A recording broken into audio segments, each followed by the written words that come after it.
دفاع کر رہا ہے. میں اس کی ایک زندہ مثال دیتا ہوں. میرے بڑے بھائی ڈاکٹر شفیق الرحمان، وہ ایک دفعہ مولانا عثمان صاحب تبلیغی جماعت کے فیصل آباد ڈویژن کے اس دور میں امیر ہوا کرتے تھے. یہ میرا خیال ہے 88 یا 89 کا واقعہ ہے. تو ہمارے گھر میں آئے، میں اس مجلس میں خود موجود تھا. تو بڑے بھائی نے ان سے پوچھا کہ شیخ اگر کوئی یہ کہے کہ اے اللہ جو تو ہے، میں کہا استغفر اللہ، یہ تو کفر ہے. کوئی یہ کہے کہ میں وہ بزرگوں کی قبر پہ گیا تو اونٹ پہ بیٹھ کے گئے تھے، وہ قبر والا اندر سے نکلا، اونٹ ذبح کیا، واپس چلا گیا، ہم نے اونٹ کھایا پیا، واپس آ رہے تھے. کسی نے پوچھا تمہیں فلاں ابن فلاں کون ہے؟ کہا میں ہوں. کہا کوئی سودا تو نے کیا اونٹ کا؟ کہا ہوں قبر والے کو بیچا تھا، میرے پہ اودی قبر سی، اودے بدلے اے لیلا.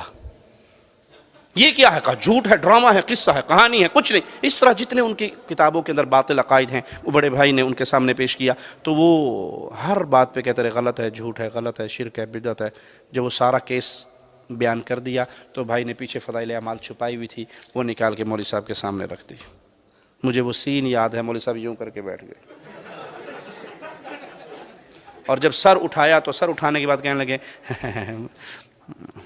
بزرگوں نے لکھا ہے، سوچ سمجھ کے لکھا ہوگا، ہماری عقل وہاں پہ نہیں پہنچتی جہاں بزرگوں کی پہنچتی ہے. میں نے کہا سب کی عقلیں فیل ہو جاتی ہیں جب وہ محمد کی عقل سے ٹکرا جائے، سب کی عقلیں ختم ہو جاتی ہیں جب وہ کلام محمد سے ٹکرا جائے صلی اللہ علیہ وسلم. یہ ذات محمد مصطفیٰ ہے جو جب کہے، جو کہے، جیسا کہے دین بن جاتا ہے. اور پیارے حبیب کے بعد یہ شان کسی اور کی. میرے نبی روتے ہوئے کہیں تو دین، سوتے ہوئے کہیں تو دین، جاگتے ہوئے کہیں تو دین. میرے نبی نماز پڑھے تو دین، میرے نبی نماز چھوڑے تو